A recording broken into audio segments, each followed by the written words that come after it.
Global star Ram Charan నుండి 2010లో release అవి disaster అయినటువంటి మూవీ ఆరెంజ్. మరి ఆ రోజుల్లో జనాలకు ఎక్కగా ఫ్లాప్ అయింది. ఇప్పుడు ఆరెంజ్ మూవీ రిలీజ్ చేస్తుంటే థియేటర్స్ లో హౌస్ఫుల్ బోర్డులు పడుతున్నాయి. ఇప్పటికే ఒకసారి రిలీజ్ అయినటువంటి ఆరెంజ్ మూవీ 3 రోజులకు గాను 3,15,00,000 గ్రాస్ ను వసూలు చేసింది.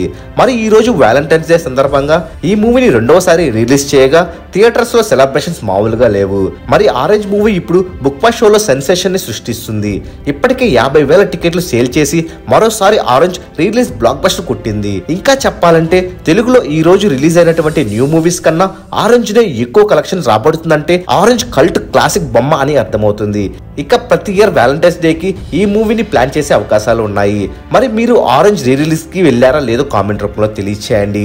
రీ రిలీజ్ మొదటి రోజు కలెక్షన్స్ వీడియో మిస్ కాకూడదు అనుకుంటే తప్పకుండా మూవీ మహల్ ఛానల్ సబ్స్క్రైబ్ చేసుకుని బెల్ ఐకాన్ ని యాక్టివేట్ చేసుకోండి.